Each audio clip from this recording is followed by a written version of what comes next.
Hello' বন্ধুসকল, welcome to my YouTube channel Bhairav Assam blogs.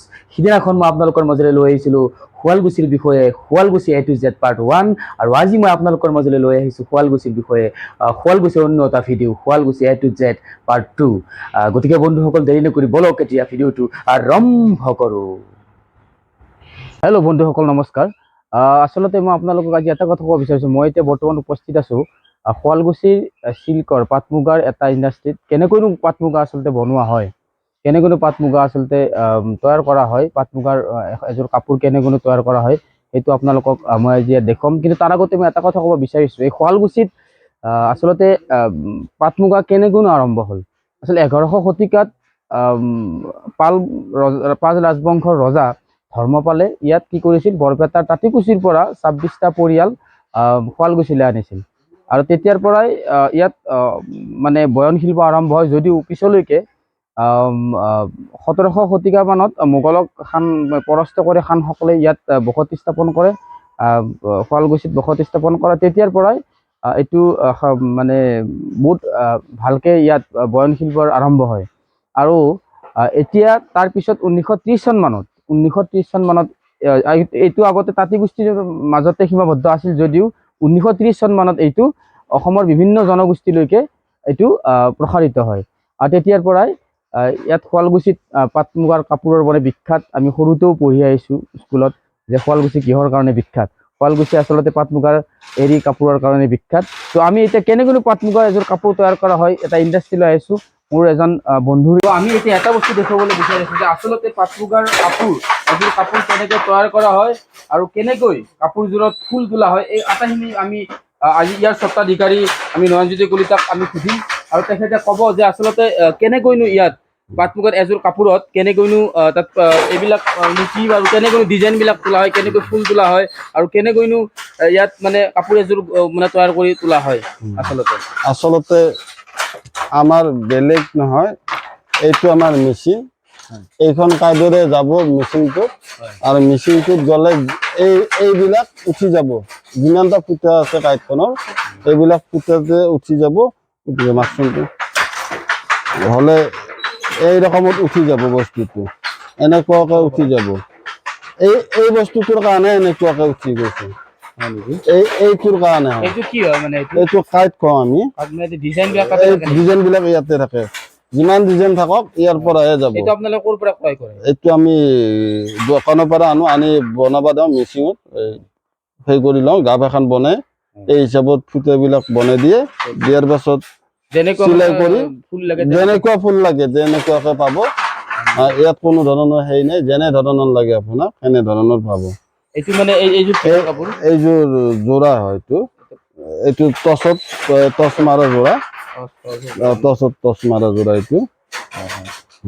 ঠিকে আছে, ধন্যবাদ। কিন্তু আমি এতিয়া এইফালে যে আছে এইটো এইবিলাক এইটো মাকু কয়, এইটো মাকু নহয় জানো? এইবিলাক আপোনালোকে ক'ৰ পৰা আনে সূতাবিলাক? সূতাবিলাক আমি হেৰিৰ পৰা অনা যায়, কেলকাতাৰ পৰা আনে। আমাৰ ইয়াৰ পৰা ক্ৰয় কৰোঁ বস্তুটো, দোকানী আনে। তো আমি গম পালো যে আচলতে ইয়াত যিবিলাক সূতা আনে, এই সূতাবিলাক আচলতে কেলকাতাৰ পৰা আনে। কেলকাতা আৰু বিভিন্ন ঠাইৰ পৰা আহে আচলতে সূতাবিলাক। কিন্তু কথাটো হ'ল কি, এই সূতাবিলাক দোকানৰ পৰা আপোনালোকে কিনি আনে, ডিজাইন বিলাকো আপোনালোকে দোকানৰ পৰা কিনি আনে? ডিজাইন বিলাক দোকানৰ পৰা কিনি নানো, ডিজাইন বিলাক আমাৰ বনোৱা যায়। আমাৰ ইয়াৰ পৰাই এনেকুৱা ধৰণৰ ফুল লাগে, বনোৱা যায়। আৰু এনেকৈ শিপিনীয়ে শুৱালকুছিৰ শিপিনীৰ হাতৰ পৰশত ইমান ধুনীয়াকে পাট মুগাৰ কাপোৰবিলাক তৈয়াৰ কৰা হয়, আপোনালোকে দেখিলে। আৰু আমি গোটেই কেনেকৈনো মানে হয়, আমি এযোৰ কাপোৰৰ পৰা ইণ্ডাষ্ট্ৰীত কেনেকৈ কাপোৰবিলাক বনাই থকা হৈছে আপোনালোকক আমি ধুনীয়াকৈ দেখাই দিম। আমি বৰ্তমান আপোনালোকে ভিডিঅ'টো চাই থাকিব। কেৱল মাকুৰ গুমগুমনি, মই আশা কৰিম পৃথিৱীৰ ভিতৰত সকলোতকৈ ডাঙৰ এই বয়ন শিল্পৰ গাঁওখনিৰ ঐতিহ্য অটুট থাকক, শুৱালকুছিৰ বয়ন শিল্পৰ ঐতিহ্য অটুট থাকক, ভাৰতবৰ্ষৰ মানচেষ্টাৰ শুৱালকুছিৰ ঐতিহ্য অটুট থাকক। কথাতে আছে নহয়, অতিকৈ চেনেহৰ মুগাৰে মহুৰা, তাতোকৈ চেনেহৰ মাকু, তাতোকৈ চেনেহৰ বহাগৰ বিহুতি, নেপাতে কেনেকৈ থাকোঁ। শুৱালকুছিৰ এই ঐতিহ্য যুগজয় হওক। অসমীয়া শিপিনীৰ হাতৰ পৰশত গঢ়লৈ উঠা একোযোৰ কাপোৰ, অসমীয়া ডেকা গাভৰুৰ দেহাত প্ৰাণ পাই উঠে এই শুৱালকুছিৰ পাট মুগা টচক।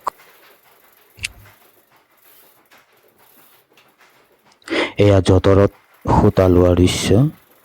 কেনেকৈনো ববিনত যঁতৰত এই সূতা লয়, এই সূতাই ববিনসমূহ লৈ গৈ বাতিকাৰে আৰু লগতে মাকুত ভৰাই ফুল তোলে শিপিনীয়ে। আপোনালোকে দেখিছে।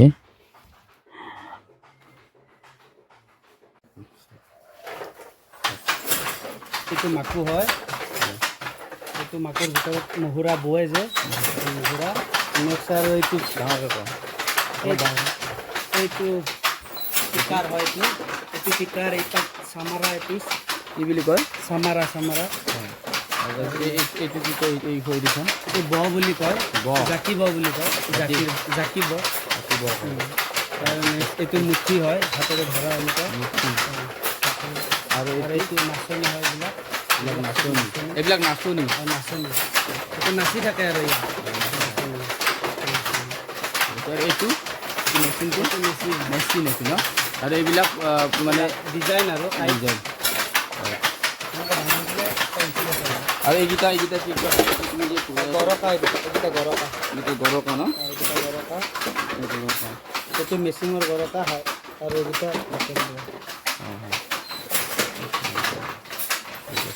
এইটো কি হয় নয়ন? এইটো যঁতৰ। এইটো যঁতৰ। এইটো আমি জানো, এইটো যঁতৰ আমাৰ মাহঁতৰো আছিল, মাহঁতে এইটো ইউজ কৰিছিল না। এইটো এইটো আপোনাৰ নতা হয়। নটা জানো, এইটো নটা।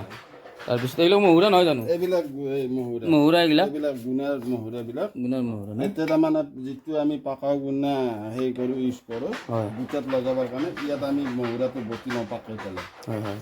এইটো আমাৰ চুঙা কয়, মানে কি আৰু গুণাৰ চুঙা বুলি কোৱা যায়, আমাৰ পাকা গুণাৰ চুঙা বুলি কোৱা যায়। বাকী আৰু এইবিলাকতো ববিনে আৰু বমিন ন? এইবিলাক ববিন, এইবিলাকেদি আমি বটি পেলাই বাতি কাঢ়া যায়। বাতি কৰা যায় না? বাতিটো ক'ত কৰে? বাতিটো আমাৰ ইয়াতে কাঢ়া যায়। মানে দাম আছে, আছে নেকি? দাম আছে, দাম দেখাব পৰা যাব? ইয়াত নহয়, আমাৰ কাষৰ মানুহৰ ঘৰত আছে, তাত বাতি কাঢ়ো আমি, বাতি কৰা যায় আৰু বাতি কাঢ়া যায়, সেই হিচাপত বস্তুখিনি কৰা যায়। ঠিক আছে। শুৱালকুছিত যোনফালে যে সোনফালে খালে কি পাট মুগাৰ কাপোৰ খালে কি বোৱনি চাৰিওফালে খালে কি মাকুৰ মাত। আৰু এইফালে আমি আহি থাকোঁতে এজনী আমি বয়োজ্যেষ্ঠ বাইদেউ এজনীক লগ পালোঁ, আচলতে আইতাই হয়। তেখেতে আমি সুধিব মানে বিচাৰিছোঁ যে আচলতে তেখেতে কিমান বছৰ খাল বৈ আছে? আপুনি এইজনী বাইদেউ, আপুনি আচলতে কিমান বছৰ ইয়াত খাল বৈ আছে? ইয়াতে বুবা 5 বছৰমান হ'ল। এনে আপুনি কিমান বছৰ হ'ল খাল বোৱা? হাল মানে এনে 10-15 বছৰমান হ'ল আৰু। 10-15 বছৰমান। অঁ। আচলতে আপুনি দেখিছে, মই এটা ৰাস্তাৰে আহি আছিলোঁ, আহি থাকোঁতে খালি কি চাৰিওফালে ৰাস্তাৰ সোঁফালে বাওঁফালে সকলোৱে ফালে তাৰমানে খালৰ খালি কি মাকুৰ গুমগুমনি এয়া আপোনালোকে দেখা পাইছে। ধন্যবাদ। সকল আচলতে কেনেকৈনো বাতি কাঢ়া হয়, আচলতে এখন শালত কাপোৰ এযোৰ তৈয়াৰ কৰাৰ আগত এইটো ববিন ন? ববিনটোৰ এটা যঁতৰত যে ববিনটো যঁতৰত ববিনটো লয় যে পকা হয়, অঁ ইয়াত ববিনটো পকা হয়, পকা হোৱাৰ বিনিময়ত এনেকৈ বাতিটো কাঢ়া যায়। সেই ববিনত যঁতৰত ঘূৰাই ববিনত সূতাখিনি লৈ আনি ইয়াত ববিনখিনি জমা দিয়াৰ পিছত মানে এইটো এনেকৈ বাতিটো কাঢ়া যায়। বাতিটো কৰা যায় মানে এইটো এই বাতিকাৰী এইখিনি ক'ত হেৰি কৰে? ইয়াত আহি ইয়াত আহিব ইয়াত আহি ইয়াৰ পৰা আৰু সৰু এটা আমাৰ নৰজ আছে, নৰজটো ইয়াত ব্যৱহাৰ কৰা যায়।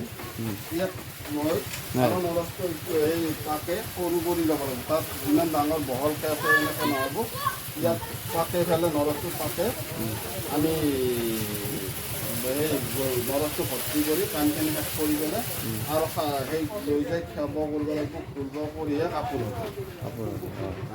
ইমান সহজো নহয়, জটিল কাম। সহজটো নহয় বাৰু। জটিল আছে। বন্ধুসকল আমি এতিয়া দেখাবলৈ চেষ্টা কৰিছোঁ, মোক বন্ধু নয়নে কৈছে যে এইটো আচলতে ইমান সহজ কাম নহয়, সঁচাকৈ ইমান পুৰা চেৰেকীৰ পাক যে কয়, সঁচাকৈ চেৰেকীৰ পাক।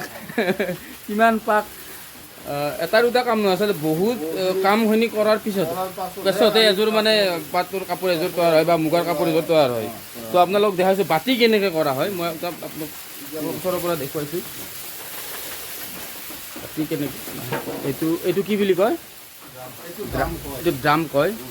তাৰপিছত ইয়াত সূতাবিলাক এনেকৈ ইয়াৰ তাৰ পৰা মুহুৰাৰ পৰা ইয়াত হৈ যায়। হাতীহঁতৰ এই দেউতাহঁতৰ দিনৰ পৰাই আৰু তাৰপিছত সূতাবিলাক এনেকৈ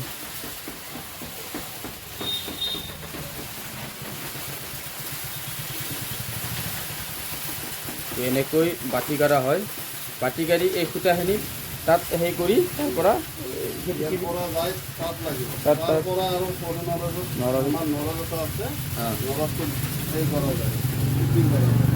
ইমানখিনি কৰাৰ পিছতে মানে বোৱনী বব পাৰে।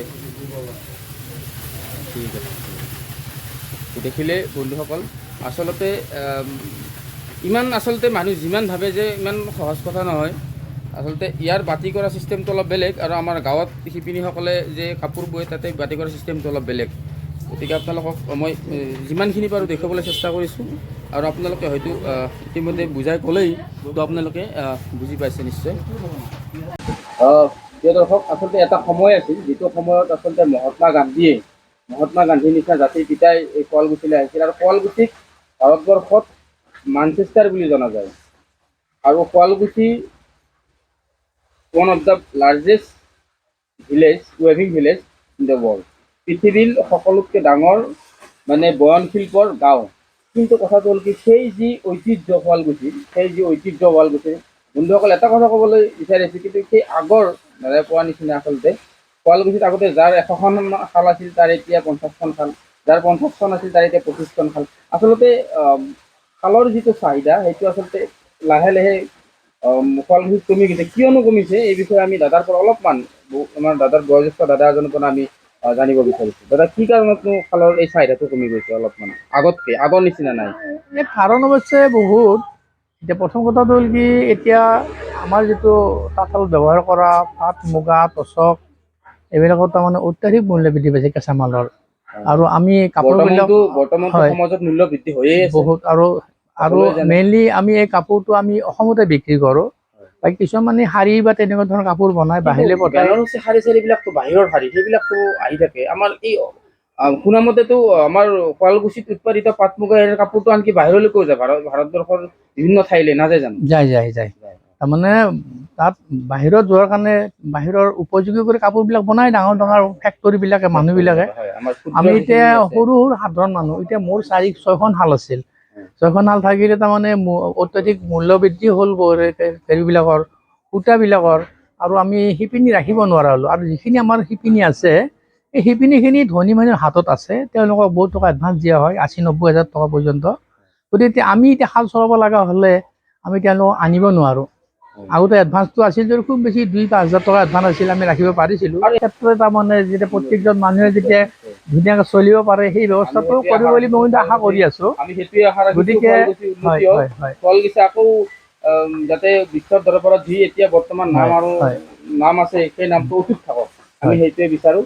হেল্ল' বন্ধুসকল, বৰ্তমান মই উপস্থিত আছোঁ শুৱালকুছিৰ আন এক লেখাত ল'বলগীয়া ঠাই, শুৱালকুছিৰ গান্ধী আশ্ৰম।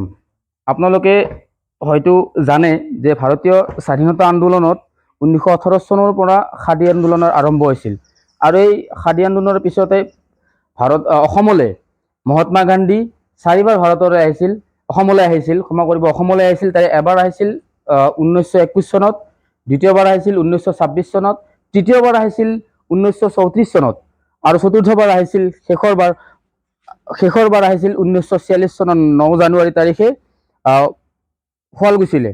আৰু শুৱালকুছিলৈ আহি এই অসমৰ মানচেষ্টাৰ বুলি যাক জনা যায়, অসমৰ বয়নশিল্প, ৰেচম শিল্পৰ ৱৰ্ল্ডৰ ভিতৰত লেখত ল'বলগীয়া গাঁও, সেইখন হ'ল শুৱালকুছি। আৰু এই শুৱালকুছিলৈ যি আহিছিল মহাত্মা গান্ধী, বাপুজী, জাতিৰ পিতা মহাত্মা গান্ধীয়ে, সেই পবিত্ৰ স্মৃতিতেই স্থাপন কৰিছিল অসম চৰকাৰে। আৰু পৰৱৰ্তী সময়ত ইয়াত বিভিন্ন পৰ্যটক, বিভিন্ন ভ্ৰমণকাৰী আহি ইয়াত উপভোগ কৰে এই গান্ধী আশ্ৰম। কিন্তু বৰ্তমান গান্ধী আশ্ৰম বন্ধ হৈছে, পিছলৈ গান্ধী আশ্ৰম খুলিব। আৰু যদি কোনোবা শুৱালকুছিলৈ অসমবাসী ৰাইজৰ কোনো ব্যক্তি তেতিয়াহ'লে গান্ধী আশ্ৰম চাবলৈ নাপাহৰিব। এইখন এখন শুৱালকুছিৰ লেখত ল'বলগীয়া ঠাই গান্ধী আশ্ৰম। হেল্ল' বন্ধুসকল, আপোনালোকে মোৰ ইউটিউব ভিডিঅ' শুৱালকুছিৰ বিষয়ে Sualkuchi A to Z part 2 চাই কেনেকুৱা পালে, আৰু যদি ভাল পায় তেতিয়াহ'লে লাইক শ্বেয়াৰ আৰু কমেণ্ট কৰিবলৈ নাপাহৰিব। আপোনালোকে মোৰ আগতে আপলোড কৰা ভিডিঅ' শুৱালকুছি বিষয়ে Sualkuchi A to Z part 1ত আপোনালোকে যি লাইক শ্বেয়াৰ আৰু কমেণ্ট কৰিলে, ঠিক তেনেকুৱাকৈ মোৰ এই ভিডিঅ'টোতো আপোনালোকে লাইক শ্বেয়াৰ কমেণ্ট কৰিব। আৰু লগতে মোৰ আহিবলগীয়া ভিডিঅ'সমূহ চাই থাকিবলৈ মোৰ channel Bhairav Assam vlogs subscribe কৰিব। আৰু লগতে আৰু এটা বিশেষভাৱে কওঁ, শুৱালকুছিৰ পাৰ্ট 3 আৰু দুদিন পিছত মই আপলোড কৰিম শুৱালকুছিৰ বিষয়ে Sualkuchi A to Z part 3 শেষ ভিডিঅ'। আপোনালোকে চাই থাকিব। আৰু লগতে মোৰ আকৌ পুনৰ এবাৰ কৈছোঁ, মোৰ YouTube channel Bhairav Assam vlogs subscribe কৰিব। ধন্যবাদ।